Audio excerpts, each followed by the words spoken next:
नमस्कार दोस्तों, मेरा नाम राहुल सागर है और स्वागत है आप सभी का मेरे YouTube channel study with Rahul Sagar में। तो चलिए बात कर लेते हैं आज के टॉपिक के बारे में। आज का टॉपिक होने वाला है हमारा कोहलबर्ग की थ्योरी, जो उन्होंने मोरल डेवलपमेंट से रिलेटेड दी थी, मतलब कि नैतिक विकास का सिद्धांत उन्होंने दिया था। तो चलिए वीडियो की शुरुआत करने से पहले मेरी आप सभी से यही रिक्वेस्ट है कि अगर आपने अभी पहली जो वीडियोज़ मैंने बनाई हैं, जैसे पियाजे की थ्योरी और वाइगॉस्की की थ्योरी, अगर वो आपने अभी तक नहीं देखी है तो उनको देख लीजिए और वहाँ वो जो है मैंने अच्छे से समझाई है। तो चलिए टाइम को ना ज़्यादा गवाते हुए हम सीधा अपना टॉपिक स्टार्ट करते हैं। बात कर लेते हैं यहाँ पर मोरालिटी की। मोरालिटी को हिंदी में क्या कहा जाता है? नैतिकता कहा जाता है। क्या कहते हैं मोरालिटी को हिंदी में? नैतिकता कहते हैं। ठीक, नैतिकता क्या है? नैतिकता के बारे में जाने तो नैतिकता जो है कुछ ऐसे प्रिंसिपल्स हैं, बोल सकते हैं कि कुछ ऐसे रूल्स हैं, कुछ ऐसे रेगुलेशंस हैं या फिर कुछ ऐसे प्रिंसिपल्स हैं जिनके बेस्ड पर हम कुछ समाज में गलत और सही मानते हैं।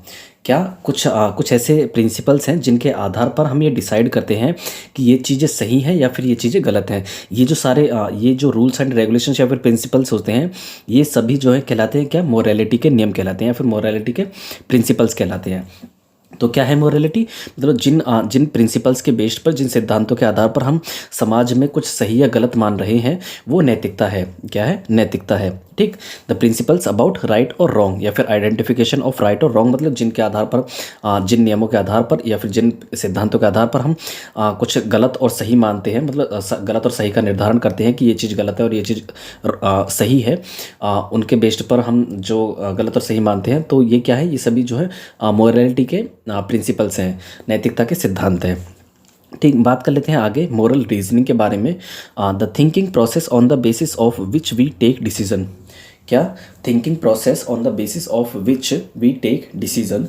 मोरल रीजनिंग, नैतिक तर्क जिसे हम हिंदी में कहेंगे, तो ये एक ऐसी थिंकिंग प्रोसेस है, ये एक ऐसी सोचने की प्रक्रिया है जिसके बेस पर हम क्या लेते हैं? हम डिसीजन लेते हैं। क्या करते हैं? हम डिसीजन लेते हैं, जिसके बेस पर हम डिसीजन लेते हैं। मतलब एक तरीके की ऐसी थिंकिंग प्रोसेस है जिसके बेस पर हम क्या डिसीजन लेते हैं, निर्णय लेते हैं। ठीक, it depends upon age, cognitive maturity. जो हमारी मोरल रीजनिंग है, मतलब जो हमारी मोरल रीजनिंग, एक तर्क लगाने की, एक नैतिक तर्क लगाने की जो क्षमता है, वो हमारे एज पर ज़्यादा डिपेंड करेगी। किस पर? हमारी आयु पर ज़्यादा डिपेंड करेगी, हमारी कॉग्निटिव मैच्योरिटी पर ज़्यादा डिपेंड करेगी। कैसे?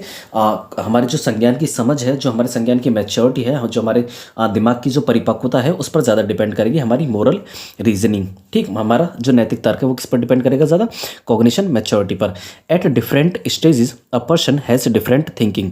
मतलब कहने का यहाँ पर ये है कि हर एक आयु की अवस्था में, मतलब कि हर एक आयु की अवस्था में डिफरेंट स्टेजेस में एक पर्सन की जो थिंकिंग होती है वो अलग अलग होती है। जैसे अगर मानकर चलिए एक बच्चा अगर 5 साल का है और एक बच्चा 10 साल का है, तो 5 साल के बच्चे की जो थिंकिंग होगी वो अलग होगी, उसकी जो मोरल रीजनिंग करेगा वो अलग तरीके से करेगा। बट जो 10 साल का बच्चा है, उसकी जो थिंकिंग प्रोसेस होगी या फिर उसकी जो थिंकिंग या फिर सोचने समझने की जो क्षमता होगी वो अलग होगी 5 साल के बच्चे के मुकाबले। और उससे बड़ा होगा जो 15 साल का, तो उसकी उन दोनों से अलग होगी। तो कहने का मतलब यहाँ पर ये है कि at different stages a person has different thinking, मतलब कि अलग अलग स्टेज में, कहने का मतलब यहाँ पर यह है कि अलग अलग स्टेज में, अलग अलग आयु की अवस्थाओं में जो एक व्यक्ति है अलग अलग तरीके से सोचता है। ठीक, moral reasoning it depends upon age, मतलब जो कॉग्निशन, हमारी कॉग्निशन की मैच्योरिटी पर ज़्यादा डिपेंड करती है। ठीक, बात कर लेते हैं आगे मोरल डिलेमा की। The confusion in taking decision. Moral dilemma, confusion in taking decision, मतलब कि किसी निर्णय लेने की, जब हम किसी चीज़ का निर्णय लेते हैं तो डिलेमा की, पहले हम हिंदी की बात कर लेते हैं। डिलेमा क्या कहते हैं? एक क्या है? दुविधा। क्या है डिलेमा? डिलेमा को हिंदी में क्या कहा जाता है? दुविधा कहा जाता है। बात कर लेते हैं डिलेमा ये शब्द क्यों आया। जो कोहलबर्ग थे, कोहलबर्ग ने अपनी थ्योरी दी थी, तो उन्होंने कुछ अपने सर्वे किया था कुछ बच्चों पर। क्या था? करीबन 20 वर्ष के बच्चे थे, मतलब 20, एक बोल सकते हैं कि 10 से 16 वर्ष के बच्चों से कुछ उन्होंने इन्फॉर्मेशन कलेक्ट की थी और उन इन्फॉर्मेशन के आधार पर उन्होंने अपनी थ्योरी दी थी। क्या दी थी? अपनी थ्योरी दी थी। उन्होंने क्या किया था? उन्होंने जो है एक तरीके से उन बच्चों को कहानी सुनाई थी। क्या? एक ऐसी कहानी सुनाई थी, मतलब काफ़ी सारी कहानियाँ सुनाई थी, जिसके बारे में हम एक के बारे में हम डिस्कस करेंगे, जो एक बहुत ही फेमस कहानी है उनकी, वो हाइंस डिलेमा की जिसे हम कहते हैं। बट पहले बात कर लेते हैं उसके थ्योरी के बारे में। उन्होंने क्या किया था? उन्होंने बच्चों के कुछ कहानियाँ सुनाई थी, कुछ कहानियाँ ऐसी सुनाई थी जिससे बच्चे जो थे और उस कहानी के बेस पर जो कोहलबर्ग थे उनसे क्वेश्चन करते थे बच्चों से। और वो क्वेश्चन भी कुछ ऐसे हुआ करते थे जिससे बच्चे जो थे वो दुविधा में पड़ जाते थे कि किस तरीके से यहाँ पर डिसीजन लिया जाए, किस तरीके के वहाँ पर आंसर दिए जाएँ। तो एक कहानी है इनकी फेमस हाइंस डिलेमा की, HEINZ, एक डिलेमा मतलब दुविधा। हाइंस डिलेमा जो है उसकी कहानी क्या है कि किसी एक व्यक्ति की पत्नी बीमार रहती है, और जब वो पत्नी बीमार रहती है तो वो एक तरीके से मौत के कगार पर ही होती है। तो उससे कहा जाता है डॉक्टर्स के द्वारा कि आप इस दवाई को ले आइए, उस जगह पर ये दवाई मिलेगी। तो और वो जो हाइंस होता है वो अपनी पत्नी के लिए दवाई लेने के वहाँ पर दवाई लेने के लिए वहाँ पर जाता है बच्चा, मतलब वो जो हाइंस होता है व्यक्ति स्टोर पर जाता है। और उस स्टोर पर जो व्यक्ति होता है, जो सेलमैन होता है, जो दवाई का जो सेलमैन होता है, वो क्या कहता है कि मैं इसे जो है 10 गुना ज़्यादा में दूंगा क्योंकि मैंने इस दवाई की खोज की है, और इसलिए मैं जितना चाहूँ उतना दाम मांग सकता हूँ। बट उसके पास जो हाइंस के पास पैसे जो होते हैं वो कम होते हैं, उसके पास आधे ही पैसे होते हैं, बट वो ऐसा नहीं करता है। तो वो क्या करता है अंत में, वो दवाई को चोरी कर लेता है, क्योंकि जब उसकी बच्ची मतलब उसकी जो पत्नी थी हाइंस की, वो ज़्यादा बीमार थी, मौत की कगार पर थी। तो उसने क्या किया, उस दवाई को चोरी कर लिया और उस डॉक्टर को ला करके दे दी। तो यहाँ पर कोहलबर्ग क्या करते हैं, कुछ क्वेश्चंस तैयार करते हैं और बच्चों से पूछते हैं कि क्या क्या हाइंस को कुछ इस तरीके से करना चाहिए था, क्या फिर या फिर उस जो स्टोर वाला जो पर्सन था, मतलब जो दवाई बेचने वाला व्यक्ति था, क्या उसे इस तरीके से दवाई बेचनी चाहिए थी या फिर इसे ज़्यादा दामों में बेचना चाहिए था, मतलब क्या इनके लिए कुछ रूल्स होने चाहिए। तो मतलब इस तरीके से क्वेश्चंस बनाए गए बच्चों के लिए, जिससे बच्चे जो थे उसे सोचने में एक तरीके से सोचने के लिए मजबूर हो जाते थे, मतलब बोल सकते हैं कि एक तरीके से दुविधा में पड़ जाते थे। तो उन्होंने जो है, और इसी दुविधा के आधार पर उन्होंने उनके जो मतलब उन्होंने जाना कि किस तरीके से जो बच्चों का नैतिक विकास है वो होता है, मतलब और किस स्टेज के बच्चे किस तरीके से अपना नैतिक तर्क देते हैं वहाँ पर। ठीक, तो ये थी हमारे कोहलबर्ग की थ्योरी मोरल डेवलपमेंट की। ठीक, मोरल डिलेमा वही था, हम जैसे बच्चों को दुविधा में डालना, कुछ इन्फॉर्मेशन कलेक्ट करना। ठीक, तो कोहलबर्ग ने क्या किया, कोहलबर्ग ने कुछ 3 लेवल्स दिए थे जिनमें 6 स्टेजेस हैं। क्या है, 3 लेवल्स दिए, मतलब कि 3 स्तर दिए, और जिनमें 6 अवस्थाएं हैं या फिर 6 स्टेजेस बताई गई हैं। ठीक, लेवल फर्स्ट कौन सी है, प्री कन्वेंशनल लेवल।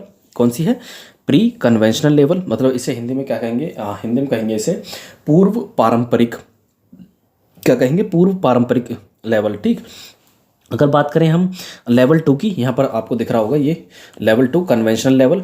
ठीक, पहला लेवल यहाँ पर ये है प्री कन्वेंशनल लेवल, और सेकंड लेवल है कन्वेंशनल लेवल, और जो थर्ड लेवल है, थर्ड लेवल कौन सा है, पोस्ट कन्वेंशनल। कौन सा है, पोस्ट कन्वेंशनल। इनके अंदर की स्टेज के बारे में बात कर लेते हैं।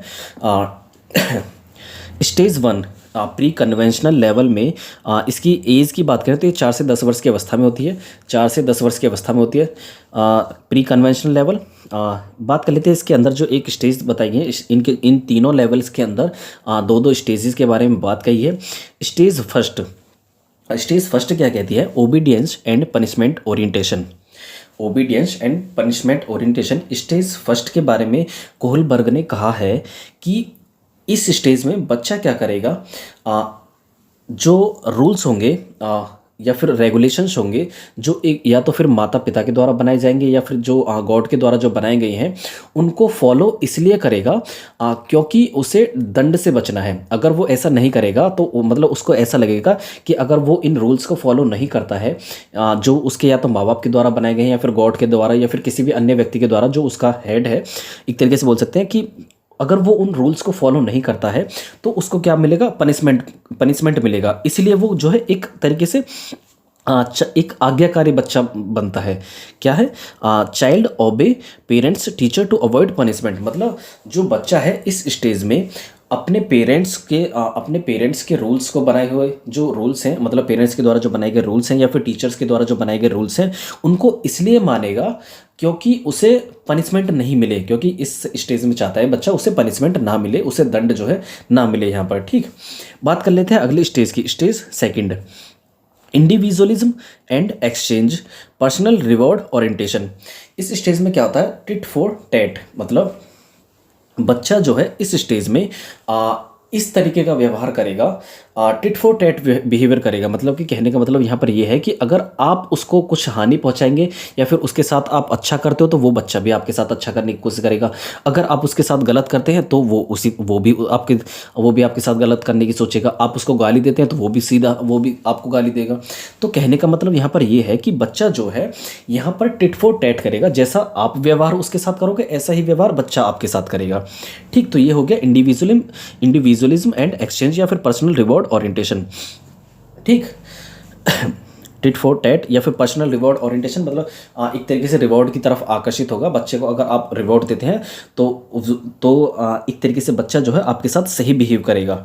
ठीक, मतलब जिस तरीके से आप उसके साथ व्यवहार करोगे उसी तरीके से बच्चा जो है आपको व्यवहार करेगा, आपके साथ व्यवहार करेगा। ठीक, जैसे exchange, I will scratch your back if you scratch mine. मतलब कि यहाँ पर ये है अगर आप मेरे साथ कुछ गलत करते हो तो मैं भी आपके साथ गलत करूँगा। यहाँ पर बच्चा स्टेज 2 में ऐसा करेगा। ठीक, बात कर लेते हैं लेवल 2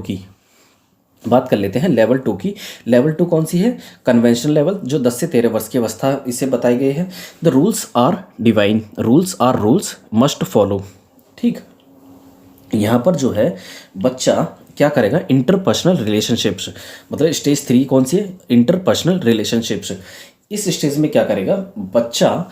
जो उसके माँ बाप के द्वारा या फिर किसी टीचर्स के द्वारा जो रूल्स बनाए गए हैं उनको इसलिए फॉलो करेगा क्योंकि वो दिखाना चाहता है कि मैं गुड बॉय हूँ या फिर गुड गर्ल हूँ या फिर नाइस गर्ल हूँ। कहने का मतलब यहाँ पर यह है कि इसलिए रूल्स को फॉलो करेगा या फिर उन सिद्धांतों को, उन प्रिंसिपल्स को इसलिए मानेगा क्योंकि वो इस स्टेज में चाहता है कि मैं अपने माँ बाप के आगे अच्छा बनूं। क्या? Good boy nice girl orientation. और स्टेज 4 कौन सी है? स्टेज 4 है मेंटेनिंग द सोशल ऑर्डर। मतलब जो रूल्स बनाए हैं माँ बाप ने या फिर टीचर ने या फिर किसी बड़े व्यक्ति ने या फिर गॉड के द्वारा जो रूल्स बनाए गए हैं उनको बच्चा जो है इसलिए फॉलो करेगा ताकि जो एक तरीके से जो सोशल ऑर्डर है वो मेंटेन रहे, मतलब वो बना रहे। जो सोशल में समाज में जो नियम्स हैं वो बने रहे। लॉ एंड ऑर्डर को इसलिए फॉलो करेगा ताकि जो बच्चा है अपने आप को एक तरीके से सही साबित कर सके लोगों के सामने जिनके द्वारा वो रूल्स बनाए गए हैं। ठीक, बात कर लेते हैं स्टेज 5 की या फिर लेवल 3 पोस्ट कन्वेंशनल की। यहाँ पर ये है लेवल 3 है पोस्ट कन्वेंशनल, 13 से अबव, मतलब 13 साल से ऊपर के जो बच्चे होंगे। Social contract and individual rights, rules can be broken for the individuals rights movement. Stage 5 में क्या करेगा बच्चा? सोशल के जो वैल्यूज़ हैं, मतलब जो समाज के द्वारा जो नियम बनाए गए हैं वो उनको फॉलो तो करेगा, बट अगर उसे कहीं लगता है कि इंडिविजुअल राइट्स का वॉयलेशन हो रहा है, मतलब जो व्यक्तिगत राइट्स हैं, अगर मान के चले किसी व्यक्ति के साथ अगर गलत हो रहा है तो उसको जो है रूल्स को वो तोड़ भी सकता है अपने, मतलब यहाँ पर जैसे लिखा है कि rules can be broken for the individuals rights movement. मतलब अगर लगेगा उसे कि एक किसी व्यक्ति के राइट्स को अगर कोई हानि पहुँच रही है, किसी व्यक्ति के अधिकारों का हनन हो रहा है, तो वो जो रूल्स हैं जो समाज के द्वारा या फिर किसी बड़े व्यक्ति के द्वारा या फिर माता पिता के द्वारा या फिर गॉड के द्वारा जो बनाए गए हैं उनको एक तरीके से तोड़ सकता है अगर किसी इंडिविजुअल के राइट्स का हनन हो रहा है। ठीक, या फिर मतलब उल्लंघन हो रहा है। ठीक, universal ethical principle, self chosen moral principles, Gandhi and Nelson Mandela. यहाँ पर जो स्टेज 6 है वो है यूनिवर्सल एथिकल प्रिंसिपल्स। मतलब यहाँ पर क्या करेगा, इस स्टेज में क्या करेगा बच्चा? 6 स्टेज में बच्चा क्या करेगा? खुद के जो चूज़ किए गए हैं, मतलब खुद के रूल्स बनाएगा और उनको फॉलो करेगा। क्या करेगा? खुद के रूल्स बनाएगा, उनको फॉलो करेगा। ठीक, या फिर कुछ इस तरीके से बोल सकते हैं कि जैसे यहाँ पर दिया गया है एग्जाम्पल में, गांधी और नेल्सन मंडेला जो थे उन्होंने क्या किया था? उन्होंने एक स्टेज ऐसी में, और इस स्टेज में आकर के उन्होंने क्या किया था? अपने रूल्स को फॉलो किया, उन्होंने खुद के रूल्स बनाए, बोल सकते हैं सेल्फ से चूज़ किए थे, और उन्होंने अपने एक तरीके से बोल सकते हैं कि उनके खुद के चूज़ किए गए नियम्स को बनाया और उनको ही फॉलो किया। इस स्टेज में जो स्टेज 6 है, इस स्टेज में बच्चा क्या करता है? अपने द्वारा बनाए गए रूल्स को फॉलो करता है और जो जिस तरीके से चाहता है कि अगर उसको सही लगता है वो उस काम को करता है, अगर उससे गलत नहीं लगता है, मतलब अगर उससे गलत लगता है तो वो उसको काम को नहीं करता है, चाहे वो समाज की नज़रों में किसी तरीके का हो, चाहे वो अच्छा हो या फिर गलत हो। ठीक, बट वो अगर उसे गलत लग रहा है तो वो उसको गलत ही मानेगा। क्योंकि यहाँ पर जो स्टेज 6 है, यहाँ पर स्टेज 6 में बताया गया है कोहलबर्ग के द्वारा कि जो सेल्फ चूजन रूल्स हैं, मतलब जो खुद के द्वारा जो बनाए गए नियम हैं, बच्चा उन्हीं को यहाँ पर फॉलो करेगा, ना कि किसी बाहर के ऑर्डर्स को फॉलो करेगा। ठीक। इसके जो है कुछ क्रिटिक्स भी हैं, इस थ्योरी के जो है कुछ आलोचनाएं भी की गई हैं। जैसे यहाँ पर कहा गया है कि जेंडर बायसिंग बाई, मतलब एक तरीके से बोल सकते हैं यहाँ पर कि ऑल सैंपल्स वर मेल सैंपल्स, मतलब ये जो थ्योरी बनाई गई थी और इसमें जो सैंपल्स लिए गए थे वो केवल मेल सैंपल्स थे, मतलब यहाँ पर जो है फीमेल के पर्सपेक्टिव से सोचा ही नहीं गया, केवल मेल सैंपल्स को ही यहाँ पर दिखाया गया था, मतलब मेल सैंपल्स के आधार पर ही इस थ्योरी को दिया गया था। इसकी आलोचना पहली तो ये है। ठीक। बात कर लेते हैं सेकेंड की, the not applicable in all cultures. यहाँ पर दूसरी क्रिटिक्स क्या है, मतलब दूसरी आलोचना क्या कही गई है कि ये जो है सभी कल्चर्स में, सभी संस्कृति में, हर एक संस्कृति में सही फिट नहीं बैठती है कि ठीक, मतलब कि not applicable in all cultures. यहाँ पर जो है इसकी एक आलोचना ये भी है कि ये जो थ्योरी है, एक तो होगी मेल सैंपल्स पर ही आधारित है, मतलब एक तरीके से बाइस्ड है, मतलब एक तरफ ही झुकाव है इसका, मेल सैंपल्स की तरफ ही, फीमेल के जो पर्सपेक्टिव है उसको ध्यान ही दे, उस पर जो है ध्यान ही नहीं दिया गया। ठीक। ये सभी कल्चर्स में एक तरीके से एप्लीकेबल नहीं है, फिट नहीं है। ठीक। हाइपोथेटिकल सिचुएशंस, मतलब इसकी एक क्रिटिक्स ये है कि इसमें केवल इमेजिनेशंस पर जोर दिया गया है। हाइपोथेटिकल सिचुएशंस मतलब इमेजिन की गई सिचुएशंस पर ही बेस्ड है ये, एक तरीके से जो कल्पनाएं की गई हैं उन पर बेस्ड थ्योरी है ये। ठीक। These are hypo situations imaginary, मतलब जो सिचुएशंस इमेजिन की गई हैं, जो इमेजिन की गई सिचुएशंस पर ये जो थ्योरी है ये केवल उन्हीं पर बेस्ड है। ठीक। तो ये इसकी क्रिटिक्स हो गई। आई होप आपको वीडियो पसंद आई होगी दोस्तों। मैंने जो है पहले कुछ वीडियोस बनाई हैं, प्याजे की थ्योरी हो गई, वाइगोस्की की थ्योरी हो गई, आज हमने जो है कोहलबर्ग के मोरल डेवलपमेंट की थ्योरी को हमने कंप्लीट कर लिया है। उसके बाद हम प्याजे की थ्योरी ऑफ मोरल डेवलपमेंट, जो प्याजे ने जो थ्योरी दी है मोरल डेवलपमेंट के बारे में, उसको हम पढ़ेंगे। फिर उसके बाद जीरोम ब्रूनर्स की जो थ्योरी है उसके बारे में भी हम पढ़ेंगे। ठीक। तो दोस्तों केवीएस के पर्पज़ से ये जो इम्पोर्टेंट वीडियोस हैं या फिर इम्पोर्टेंट जो क्लासेस हैं मैं उनको देने वाला हूँ अब से आगे। तो आई होप आपको ये वीडियोस पसंद आएंगी और ये आपके एग्ज़ाम के लिए पॉइंट ऑफ व्यू से बहुत ही इंपॉर्टेंट होने वाली हैं। दोस्तों इन वीडियोस को देखिए और इनका जो है एक तरीके से लाभ लीजिए। ये देखिए, हम इस चैनल के माध्यम से आपके साथ जो है एक इन्फॉर्मेशन इस तरीके से शेयर कर रहे हैं क्योंकि हम चाहते हैं कि इस चैनल के माध्यम से हम कुछ सीखें और कुछ हम आपको सिखाएं। ठीक। तो यही थी हमारी आज की वीडियो। चलिए, थैंक्स फॉर वॉचिंग।